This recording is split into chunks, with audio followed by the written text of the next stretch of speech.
What up, TCK Potters? Welcome back to the program. I'm your host, Sky Guasco. This is episode 491 of the TCK Pod, aka Candlestick Kids Fantasy Football Podcast. I'm joined once again by my man, Christopher Benevides of the Commish Fantasy Football Podcast. We've taken a couple of weeks off from each other, subbed in with Bobby. I had Alex on, back and forth. Things are going crazy, but we're back in the mix here.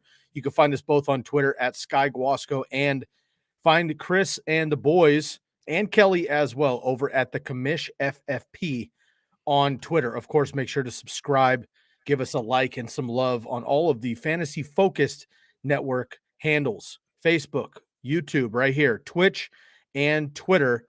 And of course, you can give some love to our family over at the Fantasy Football Network on YouTube as well. Many independent fantasy football YouTube pages streaming in one area. That's the Fantasy Football Network on YouTube. You can catch us, the Commish, and many others going down on the network. Chris, great to have you back, brother. How's your couple weeks been? It's good, man. Happy to be back. We're already in week 9, dude. We were talking about it on the podcast, and I feel like it really hits you around like Thanksgiving that you only have we only have 4 weeks left of fantasy. So Yep, we're getting there, bud. I totally agree, man. It is weird that we're halfway usually, but we have that extra game this week. So I guess this technically is kind of the halfway season. Hoping to get some premier players back from injury sometime soon here. We got some marquee players still out on injury, but hoping to get them back soon. Chris and I, of course, are throwing down the week 9 game previews as well as the week 9 TCK Listener League previews as well, which we will get to in the second half of this episode per usual. We've been splicing it. We're going to make a quick hot topic today. Chris, we had mentioned it at the end of the episode last week. We'll just take a second on this, but I did want to get into our, kind of better late than never. Shouts out to Halloween, and just do maybe 2 candies and compare a player to them. And that is going to be our hot topic, brought to you by Bomb Banana Hot Sauce. I want to give a shout out to Bomb Banana Hot Sauce, and we'll be right back with our candy player comparisons. Want to introduce you to our newest sponsor, Bomb Banana Hot Sauce. They are a brand new banana-based hot sauce founded by 4 University of Michigan grads. Shouts out to the Wolverines. Their sauce is an absolute must-have at any draft or watch party. Put it on nachos, pizza, wings, or literally any dip, and you will never be forced to eat boring party food again. I promise. The sweet heat and the chili banana combo provides a truly delicious restaurant quality flavor. They currently offer 2 flavors, the original with the white label and the spicier Muy Muy that comes in the red label. I'm more of a mild guy, but if you like the spice, the Muy Muy is what you want. Be super excited to officially be part of the Bomba Nation, #Bomba Nation. We hope that you'll join us there. Head over to the website, www.seekthespice.com. Use the discount code TCK at checkout to get 10% off of your order. Once again, Bomb Banana Hot Sauce, banana-based, not banana-flavored hot sauce. Seekthespice.com, promo code TCK. All right, Chris, I'll let you go first here. In the spirit of following up on Halloween here, why don't you give me a player or a candy and give me the comparison on the other side? So, dude, all right. Thought about this.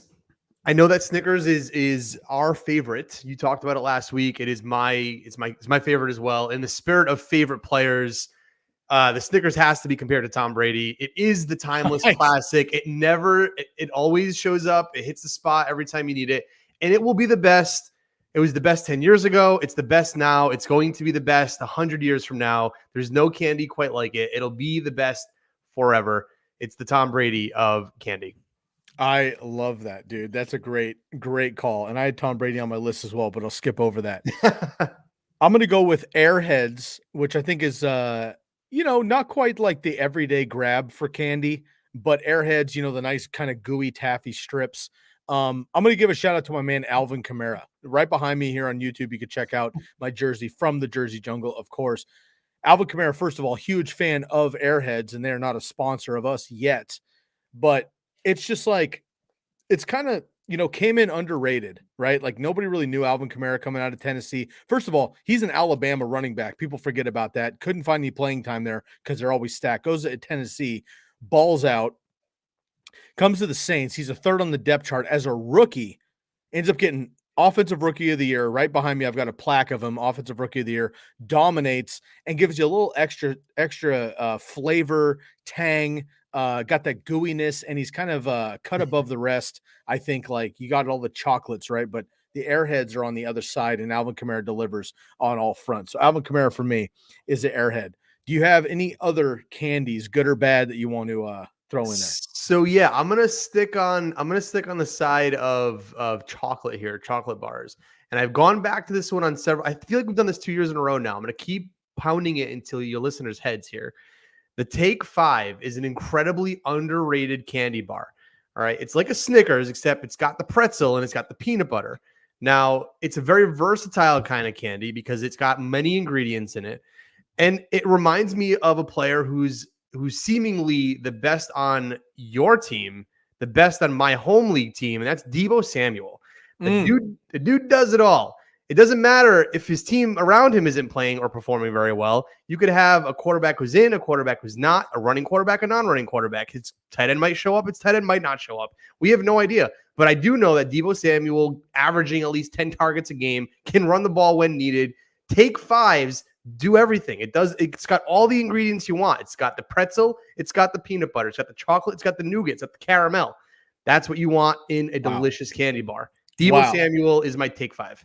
Wow, that was quite the endorsement there of a Take 5, which I agree is underrated. So underrated. I'm gonna go the other way just because I like to bring a little pessimism to our show when I can. Realism, yeah, sure. Yeah. And candy peanuts, Chris. Remember back in the day when they're not really popular anymore because I think like kids around the world have shunned this candy for so long. It's just it's out of rotation.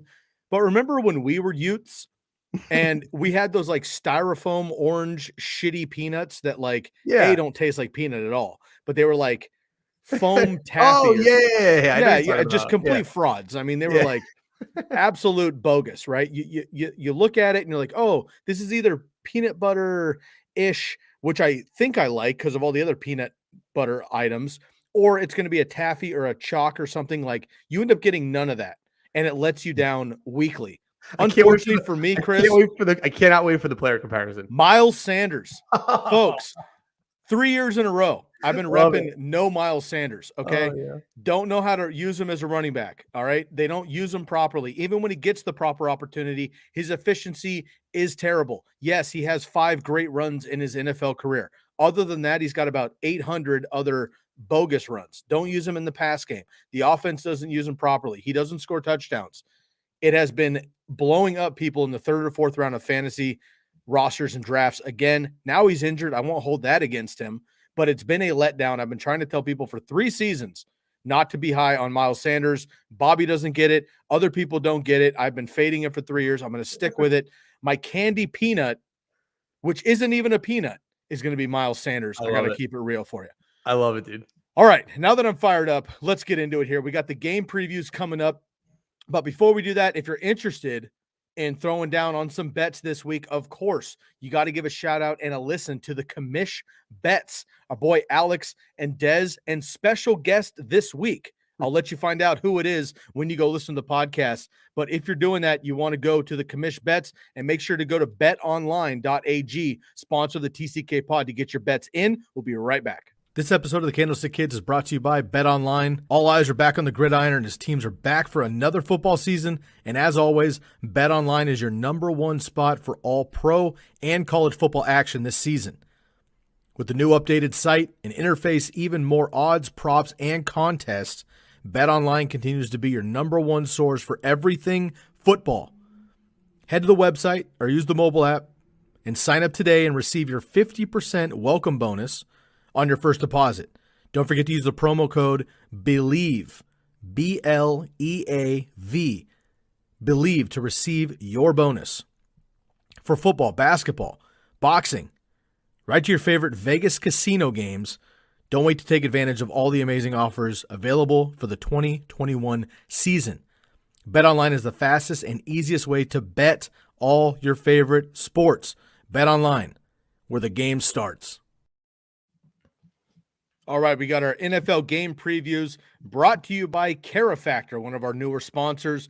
Chris, Bucky and Bob usually do the Wednesday night preview where they preview the Thursday night game. Bucky had the night off last night, so Bob did it by himself.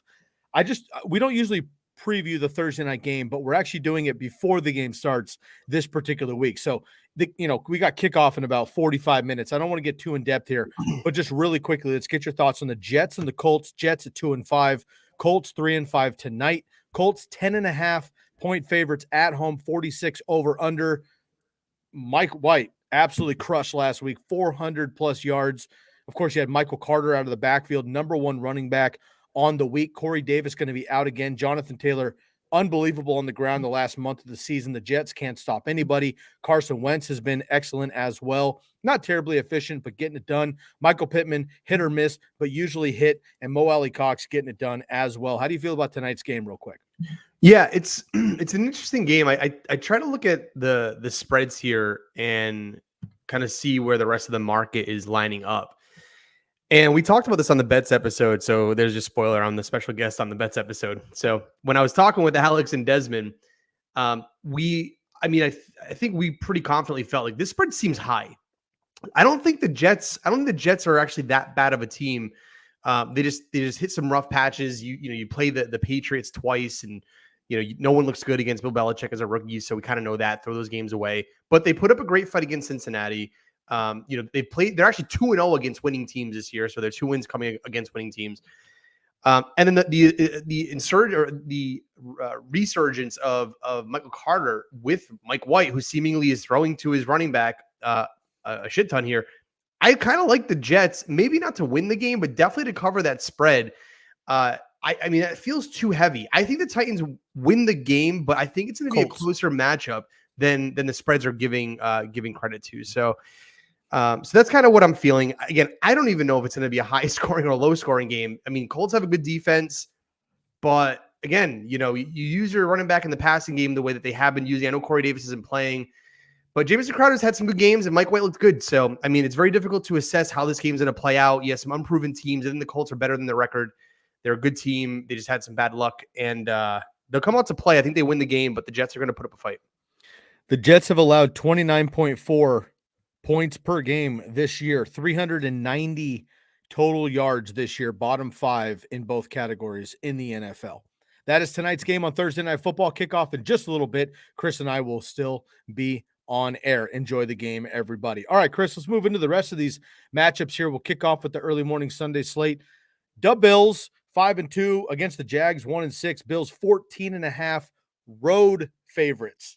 That's a hell of a spread to be on the road. I don't care who you are. 14.5 point road favorites, over under 48.5. Josh Allen, Stephon Diggs starting to keep pace. Cole Beasley's filled in very well for Dawson Knox. Dawson Knox may be back in the next week or two, so go look at him on your waiver wires. Emmanuel Sanders, a couple targets last week, but had a goose egg in the stat column. He could have a nice bounce back here against the Jags. Running backs, it's kind of a roulette there. On the other side, James Robinson, we're looking at right now, probably on the side of doubtful, unfortunately. Carlos Hyde may be still available on your waivers if you need a play, although I don't like anybody against the Bills defense. And then Marvin Jones, who I love as a streamer every week, LaVisca, whoever, unfortunately going to be pretty tough here against the Bills secondary. So not a lot on the Jag side, but the Bills should be just fine here on the road. Yeah, it's a good sum up. I'm not necessarily looking to play anybody on the Jaguars side. Again, I think that spread is insane, but the talent in the game and the game plan seems to favor the Bills heavily. And so, it might be a game where you take a 14-point spread for the Bills to cover here. But in terms of fantasy, I'm looking at Cole Beasley. He's played very well the last 2 games. He's hauled in 17 of his 22 targets for 198 yards and 1 touchdown. We thought Sanders was going to have a game last week, and he just didn't. I don't know what happened there. So unfortunately, Sanders had his sort of down game when everyone thought he was going to play well. But Cole Beasley's Teflon Cole Beasley, so he's going to continue to play well, and I expect another great game in this matchup against the Jaguars. The other person I'm sitting, and I'm going to continue to say this every week because I just don't think he's got a role in this team anymore, is Devin Singletary. I know that the landscape for running backs right now is kind of thin, but he's playing 34% of snaps in week 8. I think he played even less than that in week 7. 18 carries, over the last 3 weeks. It's just not looking very good for Devin Singletary. So I'd stay away from him in that backfield. I totally agree. All right, let's move on here. And just a quick note about Thursday Night Football. Jonathan Taylor is the ECR #1 running back on the week. So expect a big one from him. If you're playing DFS, make sure to get him in your lineup. All right, Broncos and Cowboys. Broncos are 4-4. Cowboys sliding in at 6-1, stole a win last week with Cooper Rush.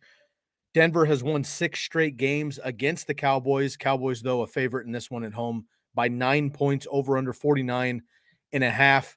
Jerry Jeudy got a little bit gimped up last week, but he should be back. Cortland Sutton was on fire with Jerry Jeudy out, but he has slowed down the last couple games with Jeudy back. The running backs have been 50-50 in timeshare, but Melvin Gordon is the one scoring touchdowns. I've been trying to ride Javonte Williams as much as possible because I believe in the kid's talent, but Melvin Gordon is the one getting the scores. So that's kind of a tough break there. Noah Fant out with COVID. Albert O, another streaming option on the other side.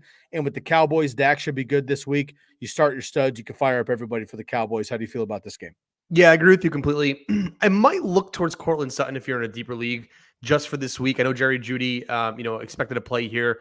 He's obviously leading the team in, targets, receptions, receiving yards. Talking about Cortland Sutton here. And he has been playing a lot of offensive snaps. I actually like the matchup against Dallas.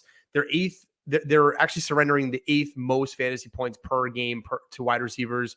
So it actually could be a nice matchup for Cortland Sutton. And I totally agree with you on Javonte Williams. In general, Williams was averaging 13 carries in his first 3 games. And since then is averaging 7.8 over the last 5 and only has 1 touchdown. It is Melvin Gordon's backfield, especially within the red zone. So fortunately, I think we got to wait a little bit longer on Javonte Williams. I agree. But if you are able to get him on the cheap right now, I would do it. I think the breakout is coming eventually. Browns, Bengals, Browns 4-4, Bengals 5-3. Bengals get upset by the Jets last week. Of course, the Browns had a tough one with the Steelers. Bengals 2.5-point favorites at home, 46.5-point over under here. The Cleveland Browns have won 5 of 6 games versus the Bengals recently. For the Browns, Kareem Hunt still out. Odell Beckham excused from his 2nd consecutive practice. I was listening to the CBS podcast. I highly recommend listening to that for your fantasy football analysis as well.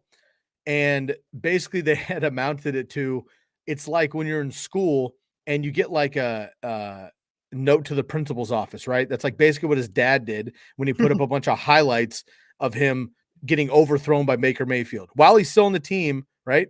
And then after the trade deadline goes, right, then they have a bunch of other excuses too. So basically he's been like probably suspended from the team, but now they can't trade him. The trade deadline's gone. So they're probably trying to figure out, do we actually release Odell Beckham and let someone pick him up for free essentially, or do we hold on to this clown for the rest of the season? It's not just him, but it's his pops.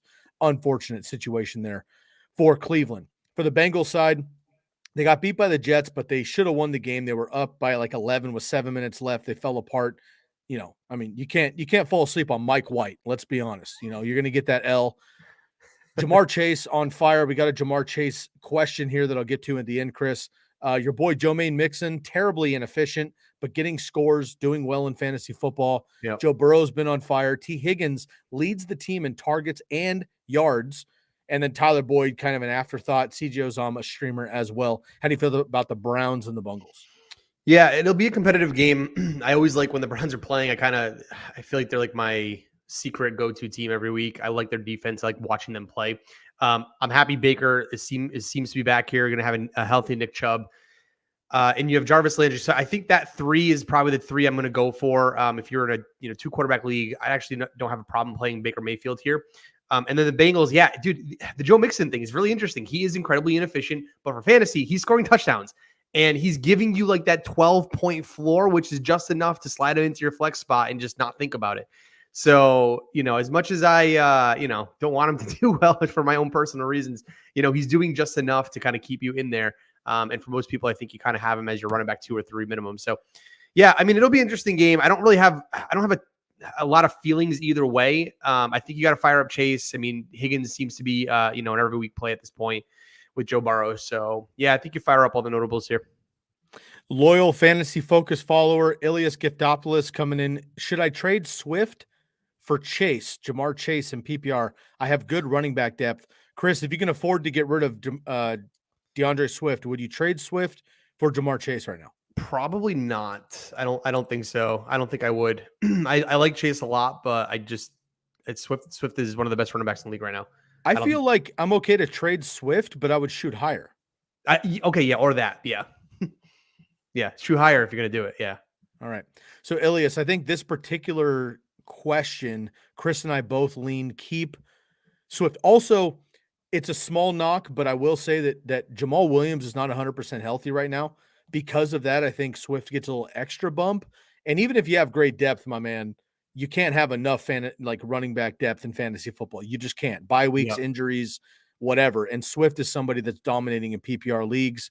Jamar Chase is great, but again, T. Higgins leads the team in targets and yardage. Jamar Chase is getting the touchdown. So if you're going to trade Swift, I would actually shoot higher, and I believe Chris agrees with us. Yep. Chris, I'm going to skip ahead just a little bit here because we do have a question about tonight, and I want to make sure we get that in before kickoff here in a few minutes because you and I will be live on air. Should I start Pittman or DJ Moore? Pittman tonight or DJ Moore? I'm DJ probably Moore going up against your Patriots. Yeah, exactly. I think I'm gonna lean Pittman, because for a couple of reasons. One, he's Carson Wentz's go-to weapon in Indianapolis. You also have the potential of having PJ Walker thrown to DJ Moore this week with Sam Darnold being out. And the Patriots are very sneaky. They have a very good defense, and I just don't think it's the matchup you want for DJ Moore. So Pittman feels like a better play against the Jets than DJ Moore does against the Patriots.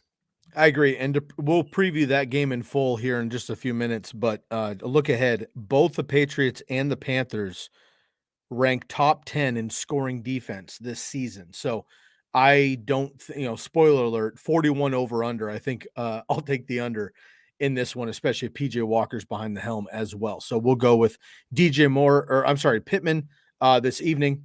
And then Ilias, we will go with keeping Swift if you can.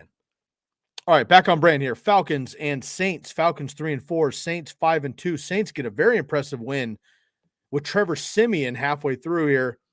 Of course, Jameis Winston out for the season with the torn ACL. We might see Taysom Hill. We might see Trevor Siemian. Not quite sure yet. Taysom Hill has missed the last couple of weeks with a concussion. Saints get a huge win over Brady and the boys last week. Saints 6-point home favorite, over under 42 points here. Calvin Ridley, of course, you mentioned it multiple times. Calvin Ridley out indefinitely for personal reasons. Kyle Pitts didn't quite blow up last week, but he has been trending up. Mike Davis is a running back, so you flex him, I guess. Cordero Patterson and Matt Ryan, I think, are good playing options as well this week here. For the Saints, if Taysom Hill plays, you definitely play him at quarterback, 20 points in every game that he has started. Alvin Kamara, I think, is going to be just fine. Mark Ingram, a low-level flex as well if you need a buy replacement with the Lions, Seahawks, Bucks, and Washington football team on a bye week. You got a handful of running backs out. So if you need somebody, maybe Mark Ingram there is a good option. And then Marquez Callaway getting some work as well here. Falcons, Saints, Chris. Yeah. So the only thing, so I agree with everything you said, and I'll keep this one sort of quick. The only one that I'm a little bit off in terms of opinion on here is Matt Ryan. I think the loss of Calvin Ridley, and the fact that the Saints right now are one of the top 5 defenses in the league, I think that's going to hurt Matt Ryan against the Saints at the Saints this week. I'm just not feeling their offense going into this week, losing Calvin Ridley and playing the Saints. All right, fair enough. The New Orleans Saints have won 3 straight games versus Atlanta and allowed fewer than 20 points in each game. Last year, Taysom Hill played a few games when Drew Brees was out, and 2 of those were against Atlanta. He ran for 2 in one and threw for 2 in another. So you're not always looking at his passing totals, of course, but his rushing totals might get you where you need to be. All right, we just talked Patriots and Panthers. Let's get to it, Chris. 4-4 on each side of the football here. Your Patriots, 3.5-point favorite on the road, going down to Carolina from New England, 41 over under. Again, I will take the under on the 41 here. And with PJ Walker potentially getting more work here, I will probably take the Patriots as the favorite as well. Patriots have been doing well. Damian Harris is on a roll right now.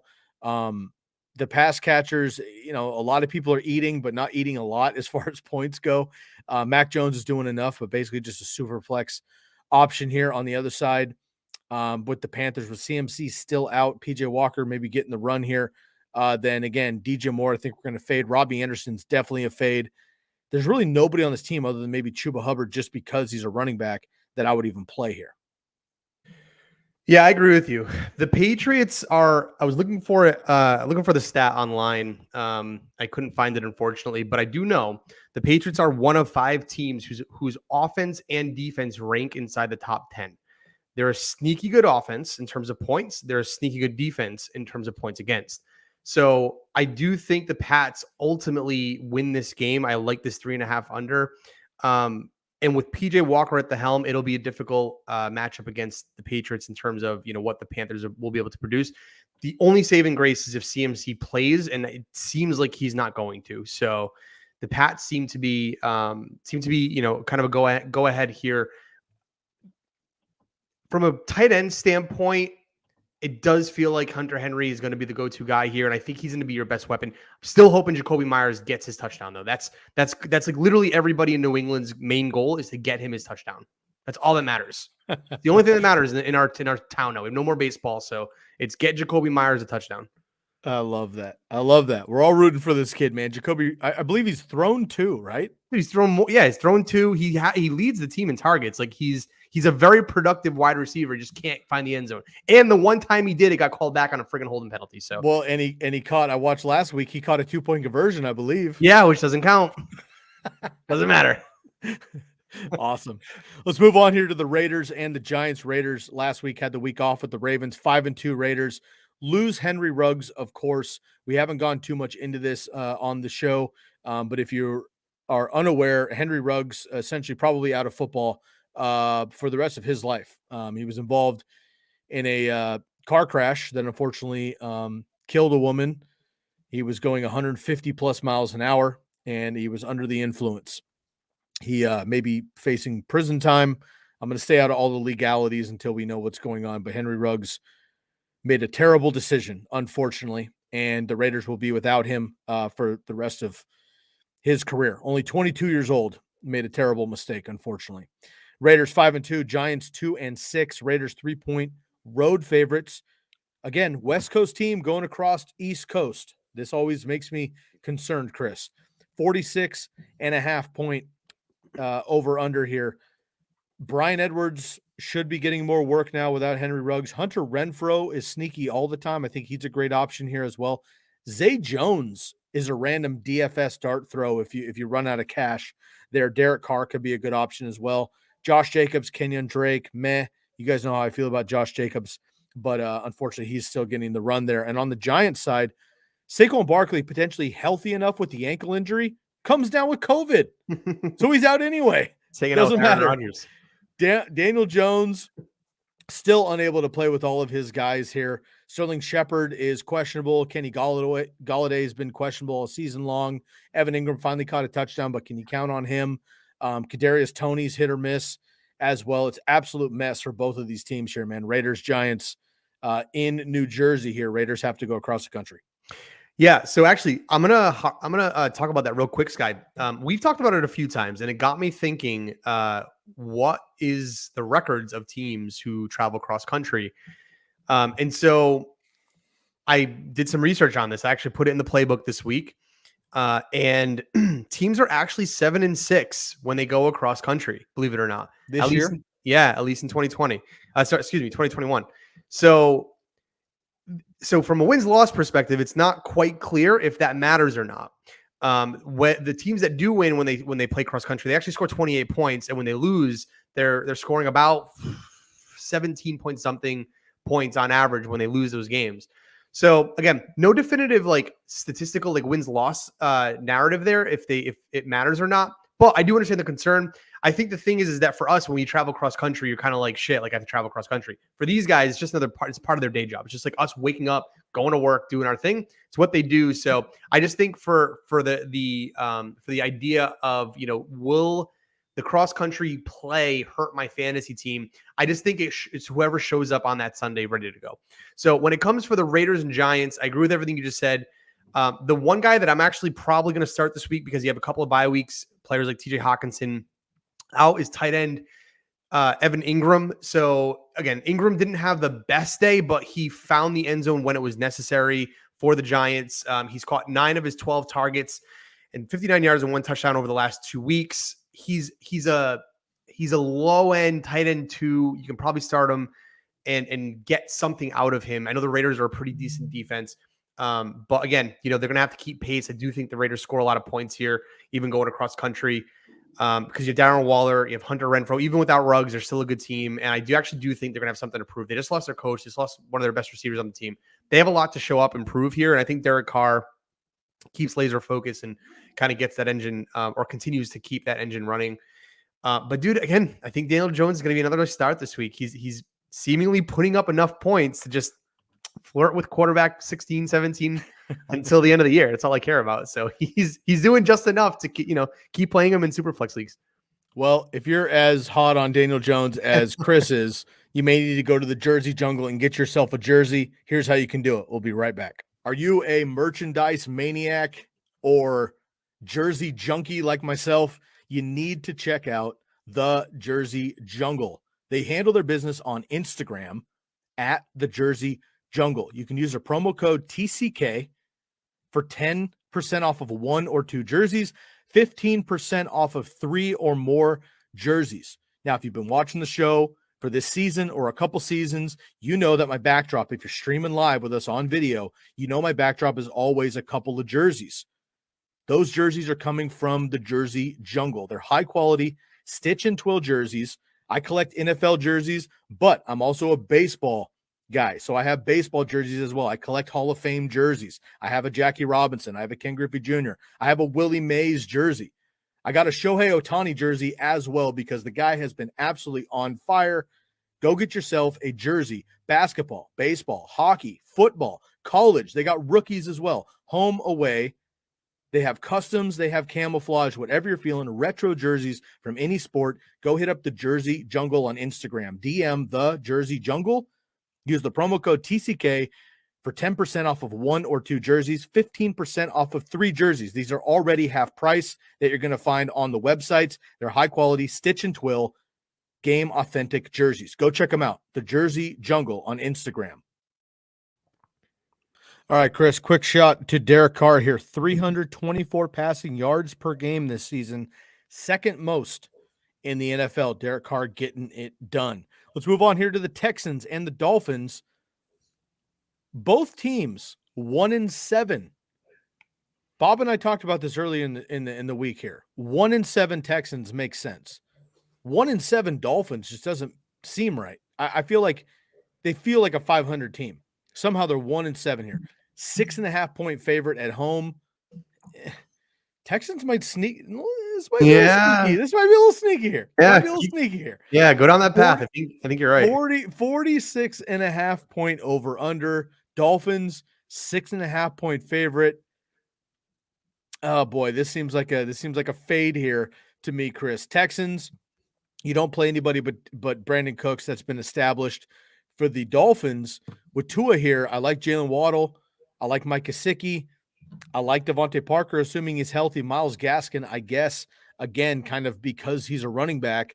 We do have a question here from our boy Mike Ortiz, which I'll get to in just a second, involving Jalen Waddle. So we'll get to that in just a second. But your thoughts on the Texans and Dolphins? Do you think the Dolphins are a touchdown better than the Texans right now? I actually don't know. I don't either. Yeah, we talked about this a little bit here. Where you can get a sneaky Houston Texans team that shows up like they did against the Patriots. For the record, the Dolphins are literally 2 points away from being 0-7. Like they only beat the Patriots, I think 17-16, and that's the reason why they have that one win. So the Dolphins are not necessarily a great team right now. And I don't, other than like they're hurt, they don't have, they don't have a full complete team. they haven't had Tua, but they don't have Tua, but like they've also not played a lot of great football. Like they've played some tough teams. Like they've lost to the Bills, they've lost to the Raiders, they've lost to the Colts, they've lost to the Bucks, but they've also lost to the Jaguars. They've also lost to the Falcons. It's like, they're not playing good football. So I don't. First off, that spread's insane. I wouldn't even touch this game, to be honest with you. I don't know which way it's going to go. So that's just my overall thoughts on the Dolphins, and it's nothing against the Dolphins, but they're just not playing very well. So we'll just leave it at that. The one bright spot that they have in their team though is Mike Gesicki, and I do have to say that I think he continues up with his sort of tight end one performances that he's been having. He's hauled in 40 of his 55 targets on the season. He's leading the team in receiving yards, 475. So in general, I think Gesicki's like the guy on that team. He's a red zone target. He's just their all around pass catcher.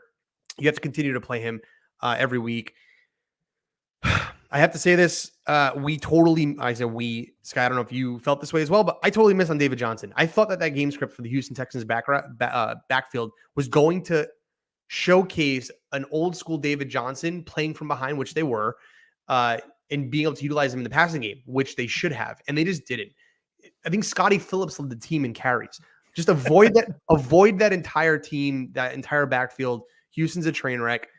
If they do win, I don't know how they're going to win. I don't know I don't know which way this game's going to go. So yeah, I'm just very, very upset about these two teams right now. Mike Ortiz picked up Michael Carter on the waiver wire. Well done, Mike. I can't. Why is Michael Carter on the waiver wire? Should I flex him over Jerry Jeudy or Jalen Waddle in full PPR, Chris? Michael Carter tonight, basically right now, or Jalen Waddle or Jerry Jeudy? Yes, I would. I would play him with Mike White in behind center.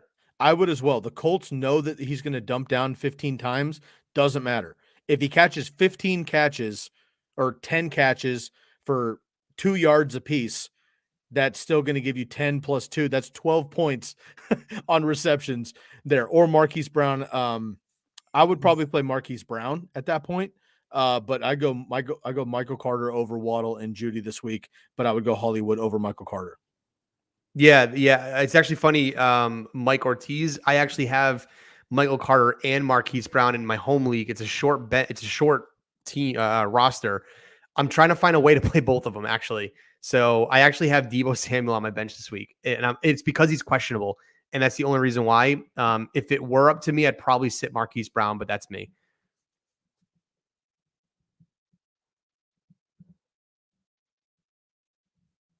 Sky, I think we lost you. You there? Or maybe it's me. Yeah, take the gamble with Carter. I agree, Mike. I'm going to text Sky quick here, see if he's on. I think we lost him. Hang tight, guys.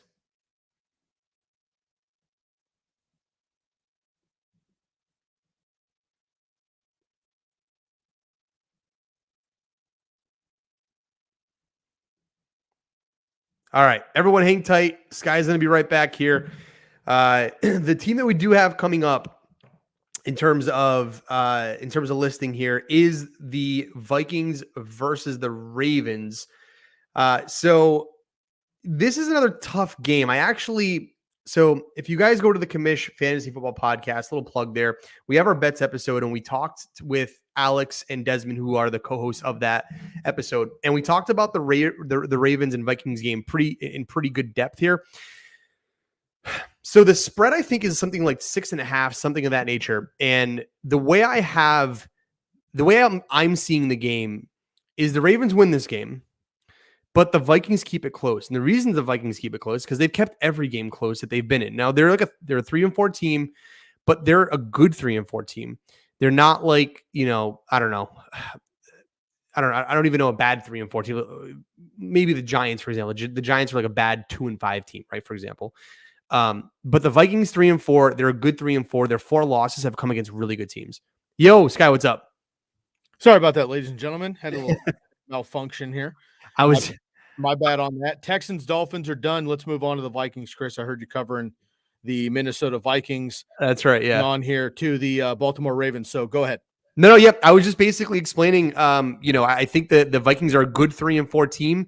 They've lost 4 games to very good teams. And the Ravens, even though they're 5-2, I think the Ravens still win this game, but the Vikings keep it close. I think the spread is is it 6 -6? Okay.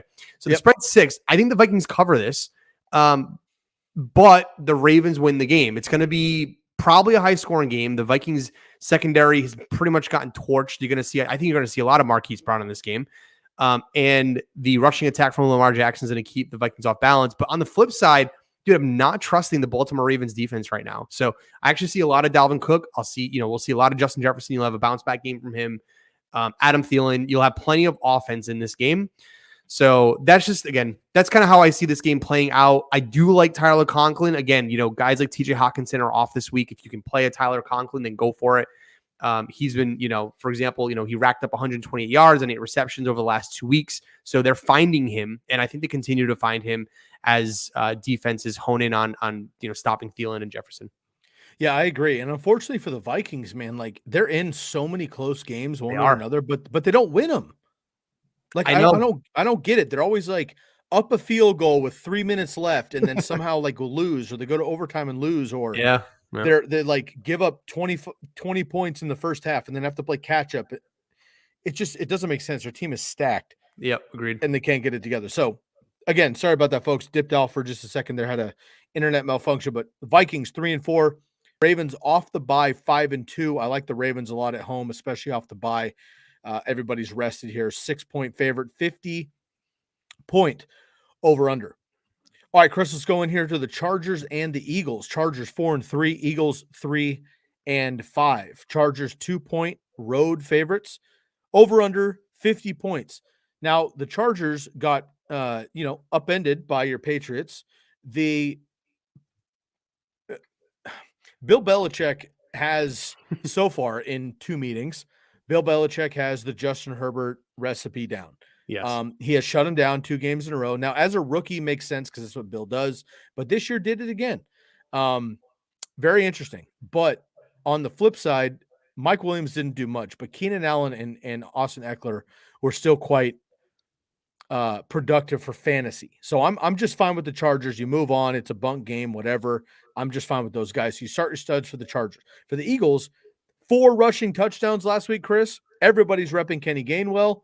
Nope. Nothing. Jordan Howard, Boston Scott, not Jalen Hurts, not Kenny Gainwell. Super frustrating. I'm going to go with Kenny Gainwell as a streaming running back again if you need him. Jalen Hurts, of course, you fire up pretty much no matter what because he's going to give you 20-plus fantasy points. On the other side, though, Dallas Goedert's the only pass catcher outside of maybe Devontae Smith I want. But Devontae Smith has not actually been as good as I think people feel like he has. He's been peppered with targets, but he scored 1 touchdown. He has not gotten a lot of red zone looks. The Eagles don't score a lot of points, and Jalen Hurts doesn't complete a lot of passes. So, yes, you can fire him up as a flex, but I would not be super confident with any Eagles pass catcher other than Dallas Goedert against an elite secondary with the Chargers. Yeah, I agree with you. So nothing more to add on those points. The only other thing that I'll add in terms of a different player to consider sitting this week is Mike Williams. And I can't believe I'm saying that because I really thought Mike Williams, I thought his season was going to be one of those, Adam Thielen, 2017-esque type seasons where he just got it done every week. He's not actually. So in the last 2 weeks, he's only racked up 46 yards and 4 receptions over 10 targets. He's just not catching the ball in those games. And the Eagles are actually letting up the 3rd fewest points per reception fantasy points to opposing wide receivers. So in terms of what Mike Williams could produce, I just don't think it's his kind of week. He's going to get Darius Slay. Keenan Allen and Austin Eckler are going to be your go-to people because, well, Keenan Allen's much more versatile. They move him in and out. Mike Williams just primarily stays on the outside. And then Austin Eckler, well, he's Austin Eckler. He catches everything and runs everything in the red zone. So those are the 2 guys you have to go with on the Chargers. I think they pull it off, but Mike Williams might be the only guy that I'm a little bit nervous about. Yeah, I absolutely agree. Let's move on here to the Cardinals and my 49ers here. Cardinals at 7-1, 49ers 3-4. Cardinals should be 8-0, but AJ Green didn't know that the pass was coming to him in the red zone, which doesn't make sense. Kyler Murray beat up, has an ankle injury. Here's, I guess, the skinny for Kyler Murray for me. I have him a couple of leagues. I'm still playing him because he's Kyler Murray, but I would not expect the rushing upside. He hasn't even been utilizing his legs as much as he did last year, this year. Last year, he was on pace to blow away Josh Allen, and then he got hurt, and then he fell behind him, whatever. This year, he just hasn't had the rushing upside because he hasn't had to run. Chase Edmonds, James Conner have been doing well, and they're trying to keep him safe, and even though they did that, Kyler Murray's still banged up. Nuke Hopkins is banged up. AJ Green out in this game. If you can go elsewhere from Kyler Murray, if you have another stud, if you got like Kyler early, Brady late, or Tannehill or Stafford late, you got those two guys to flex or whatever, I'd actually go with the other one over Kyler personally this week. Edmonds, you fire up in PPR. James Conner's a streamer, got the touchdown upside. Of course, you got Christian Kirk filling in for AJ Green as well. Rondale Moore, I would pass on. 49ers, you go with your boy Debo, another 6 catches, 171 yards. Look, man, I'm a 49er fan. I watch every play. I love Debo Samuel. I don't know how the hell this is happening. It literally makes no sense. Jimmy Garoppolo never throws the ball. And when he does throw the ball, he doesn't throw it downfield. And somehow, over the course of a game, Debo comes away with 150, 170 yards. It doesn't make any sense. Jeff Wilson, George Kittle, coming back this week in practices. We'll see if they're active for this game here. That could change a lot of things. Brandon Ayuk caught a 2-point conversion. I would not start him yet, though. Elijah Mitchell is a surefire play, and this should be a pass a lot game script for the Niners to keep up with the Cardinals, but it's in division. You never know. This game's in fake San Francisco and Santa Clara. I like the Niners here to cover that 1.5. I think they'll just fine. They might even sneak away a win here with a 45 over under, Chris. I do. I actually agree with you. I do think that the 49ers here have a slight edge. And it's, well, obviously because the Cardinals are battling some injuries here. But yeah, I mean, the 49ers are playing pretty well. Guys are starting to get healthy. Assuming Debo plays, he's obviously their go-to target, but he actually does have that calf injury right now. So I'm a little bit nervous about Debo Samuel. And if he doesn't play, it'll be very interesting how they're going to scheme, or the 49ers are going to scheme. Likely Brandon Ayuk might, have a good game if Debo doesn't come alive because, well, he's like the de facto Debo and Debo's not there. So yeah, I mean, again, if Debo doesn't play, maybe look to fire up Ayuk as your wide receiver 2 or 3 on this week. I agree. The Arizona Cardinals, 30 plus points in each of the 4 road games this year. So we'll see if they can pull it off again against the Niners. All right, man. This is the discount double check super game, and not looking good for State Farm here. Aaron Rodgers out with COVID. Devontae Adams, we'll see what he can do with Jordan Love. Devontae Adams is either going to come back as a lifelong Packer next year or he will move on. If Devontae comes back, I think Rodgers comes back. If he doesn't, it's the Jordan Love era. We shall see what happens. MVS should be healthy as well. A.J. Dillon might get more run in this game too as they try to run out the clock and have a chance against the Chiefs with Aaron Jones. And then you have Robert Tonyan out in this game as well with a torn ACL. He's done. For the Chiefs, they got an ugly win last week. They're not quite the Chiefs again, but Tyreek Hill is a must fire up, obviously.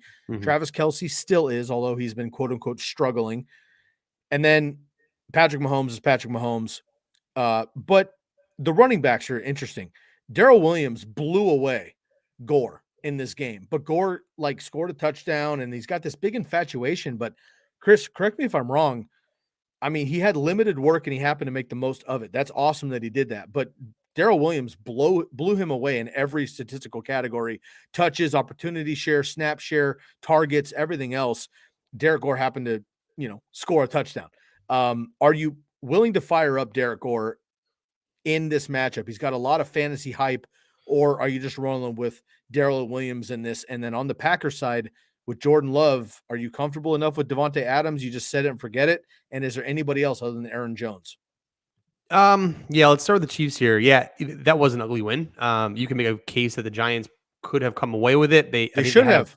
I think they had a bad play call on a third down there late in the game, and it kind of gave the Chiefs life, and they ultimately secured the bag there. But yeah, the Williams versus Gore scenario. I mean, if you have to play Williams, play Williams. I'm probably not going to play Gore. I just don't think that that's going to continue. The Chiefs are still a pass first offense, so I think that continues. They're trying to find their edge passing wise, like they haven't found it yet. And the only way to do that is to give Patrick Mahomes opportunities to throw the ball. So they're going to continue to let Patrick throw and be Mahomes. So just continue more of that. If you can find alternatives to the backfield of Kansas City, then I would. But I understand if you have to play someone, I'd probably lean Williams there. The Packers. Yeah, dude, the Packers, the spread on this game was like 6.5 before Rodgers went down. Now it's 7.5. It's like how is the Packers 7-1 the underdogs to the Chiefs 4-4? I get that they're playing in Kansas City, but still, Packers to me are just a better team overall right now. So I don't know. It's tough to say. I don't know which way to go with this game. I mean, you have Jordan Love who's coming in as the rookie and he's going to prove whether or not he can lead this offense with good weapons. So who knows, man? It's very interesting. It's a very interesting time for Aaron Rodgers to now say he's not vaccinated or show everyone he's not vaccinated. So, yeah, I don't know, man. Your guess is as good as mine with this one. I'll tell you what, if Jordan Love either does enough to win this game like as Jordan Love, or they just sneak this out and the defense plays incredible and they win by a Mason Crosby field goal at the end, whatever. If the Packers win this game, however they do it, Rodgers is Rodgers this year. But if Jordan Love can come in on this particular game against the Chiefs, even though they're 4-4, they're still the Chiefs, and can get the win on the road in Arrowhead, that's a huge, huge case for him moving forward. Agreed. If he gets the loss, everyone's going to be like, yeah, of course. Like, he's not Rodgers. And then I think it's just another uphill climb for him. But this could be very interesting if the Packers and Jordan Love can somehow pull away this one. The Packers have won 7 straight games, Chris. That's the longest active streak. Aaron Rodgers out. We'll see what happens against the defending runner-ups in the Super Bowl. All right, Sunday Night Football, Titans, Rams. This is the marquee matchup of the week here. Best team in the AFC, best team in the NFC, going at it here halfway through the season. Hypothetically, I guess you can call this a late season, maybe a Super Bowl preview if Derrick Henry comes back, but things have changed in Tennessee. Derrick Henry out effectively for the season, might come back for the fantasy playoffs or the NFL playoffs. I doubt it.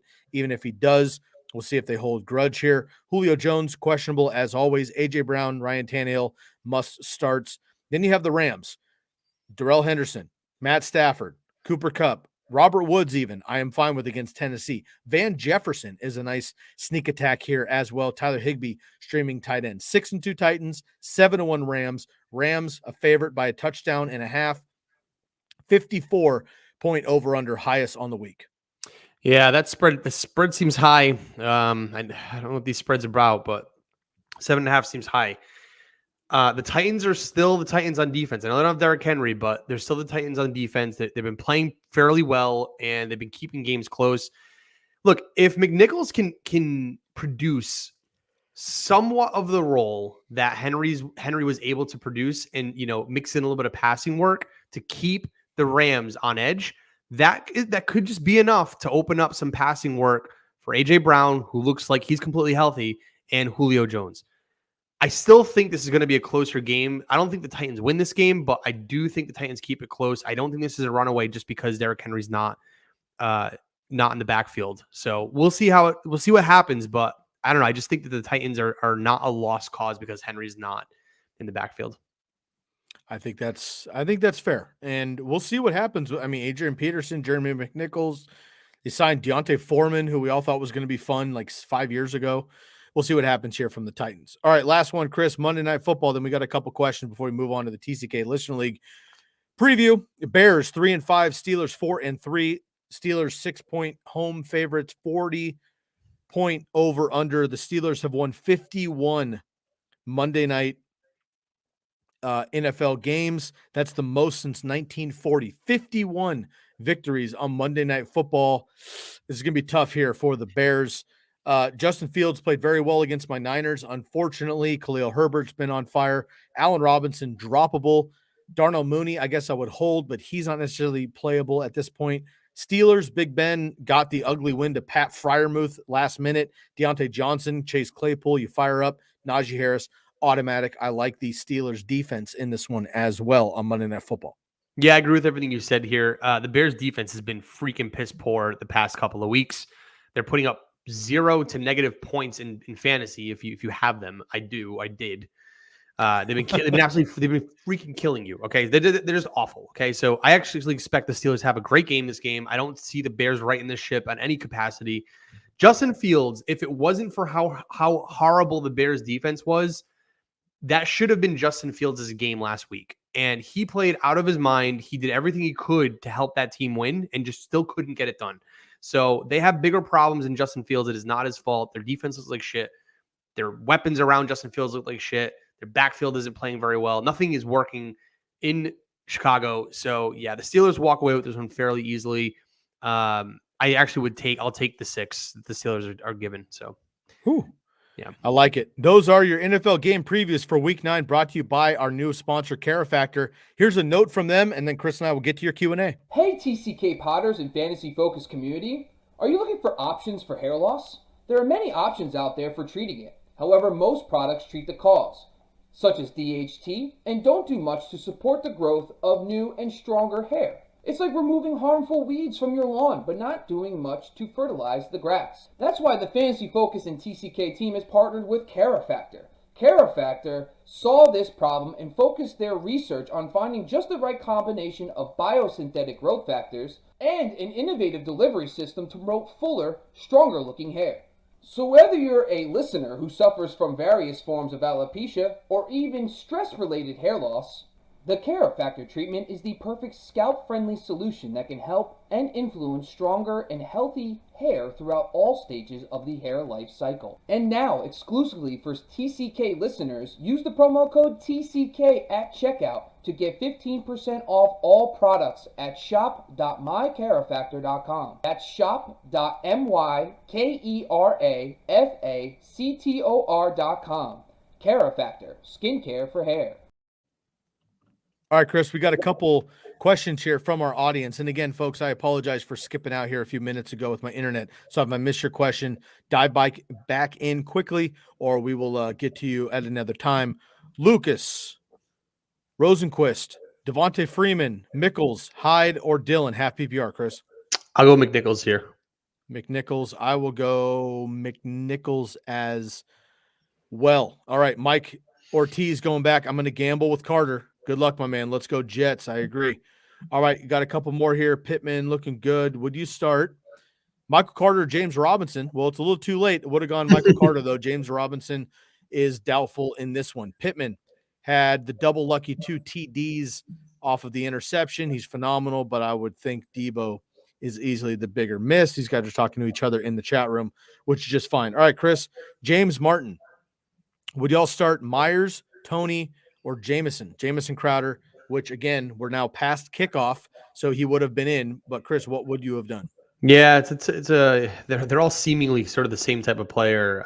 High target guys, average volume in terms of receptions and yards, and with not a lot of high TD upside, just based on their quarterbacks. So I'd probably lean Tony. I'd probably lean Tony here. Tony. Okay, I would have probably gone Jamison Crowder, which again is too late, but Corey Davis being out, I think, helps just with the volume. Brock Goose, what's up, fellas? I'm 7-1, 10-team, 2-point PPR. Congratulations, Brock. Lineup: Brady, Eckler, Najee, Devontae, Debo, Fant, Godwin, Amari, Monty on IR, and Deontay. Trade Amari and Moss for Terry McLaurin or Godwin for Keenan Allen. I would do both of those. I would rather have Terry McLaurin than Amari Cooper and Zach Moss personally. I would also rather have Keenan Allen long-term than Chris Godwin with AB coming back. And Gronkowski. Yeah, I would do the Godwin for Keenan. I don't know. I like Keenan a lot, but I also have Chris Godwin. He's playing well. The Amari Moss for Terry. It's tough, man, because you don't know what's going to happen with Fitzpatrick when he comes back. He's likely going to end up taking over, or he's going to play again over Heineke. Just the Heineke experiment just kind of started to fizzle out. Cooper's still got Dak. He's still on a good offense. And then Zach Moss, like we talked about earlier, is the back for the Bills. And I know that there's, not a lot of upside for that backfield. I just think, man, Terry's been really hit or miss. I don't. There's no good answer. Terry's just not been playing very well. So I don't know that I would give up 2 for 1 at that point. Seems like a lot. Okay. We will agree to disagree on that one, but we both go with Keenan Allen over Chris Godwin. All right, folks, that's going to wrap up this episode here, the Week 9 game previews. Again, with my man Christopher Benevides. Chris, before we sign off, let everyone know where they can find the Commish Fantasy Football Podcast and the Playbook. Yes, sir. Thank you. I appreciate it. And thank you, everyone, for tuning in to TCK. Of course, always enjoy being with you guys for these kinds of episodes. So you can also go check out the Commish Fantasy Football Podcast on all notable podcast platforms, Spotify, Apple, and Google, Amazon Music too, if you have that. I do. So also a good platform to listen to. And then, of course, go check us over at our website, thecommishbrand.com/the-playbook is where you can find the playbook. It's our weekly newsletter. It comes out every Tuesday. And at the Commish FFP on TikTok, Instagram, and Twitter for our social media handles. Love it. This episode and all episodes have been brought to you by the Believe Podcast Network and Bet Online AG. Shouts out to our sponsors, Bomb Banana Hot Sauce, Jersey Jungle, Bet Online AG, of course, and Carifactor. Chris and I will tune off here, and we'll be back in just a few minutes with the TCK Pod Listener League roster rundowns. If you're tuning into Thursday Night Football, enjoy the game. Chris and I will be right back after this episode. For Christopher Benevides and the Commish Fantasy Football Podcast, I'm your host, Sky Guasco, and we are out of here.